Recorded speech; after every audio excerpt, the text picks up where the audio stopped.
Yemobibi akwa baba menhia fikese ma ha na krobia Asante Kotoko hini yera na ase to abibio etena se hwe nsem a ekoso ewa santema mu di ye etu ye na tifo beka ya afi mu abosome nso no kita wonsa boso ne toso aduonu wotwe na yera etena se oni asantema nsem a na ewo ho makrobia Asante Kotoko hini na nano mahwe ye afiri wo na ye kwaman ene agona enkonwasem na saada na yera ede to asantema nim se obetia ne na echi kakra akodi dwumadie enso ewo ho emu a na yanti asempa krobia Asante Kotoko hima na kwandu yadom de krako brema yan hye yewura safra Asanteman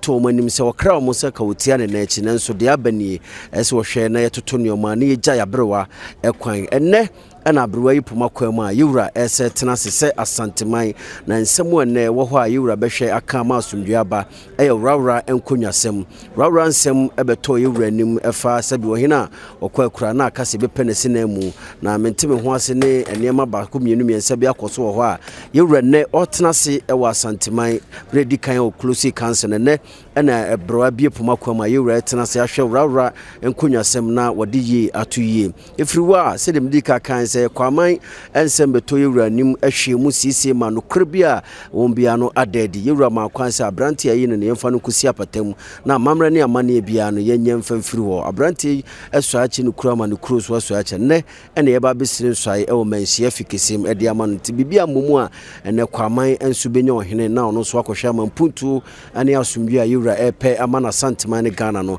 ebiso akokwaman nte na obepiem ewo manhia fikesem ensem ene wo ho a yewura Asanteman wura na nanom tenase obehwe aka ho asem didi kan yewura enkonwasem yewura behwe asiesie ama asomdue enso aba ho na kwaman enso anya akonwa no ase bibi akire yewura nte nsem a ewo manhia fikesem yewura behwe ne nanom aka no aha ayopim so radio pimso TV de besibia no ebema ya tifo no mo share Facebook Instagram, YouTube ni nyina no eso ehwe yebekọ na ne kwaman fo ni bi akotwetwe nkomo yehwa de ba ho na ya asemo a na ano odin pa nanso Asanteman wura de asempie no aba beto yewura ni mu a ye ento ye nti ye nuanimfo bekọ ne no kwamanfo no atwetwe nkomo ne ahwe de ekoso anigi ne omodo eba behia se ne omoba be nya hene ama kwaman so mpuntuo enso aba ho fremfredu agyeman adoma komasem dwumade fridwada kosi fiada anopa no nso ekosu no ndu ye de nyina esomo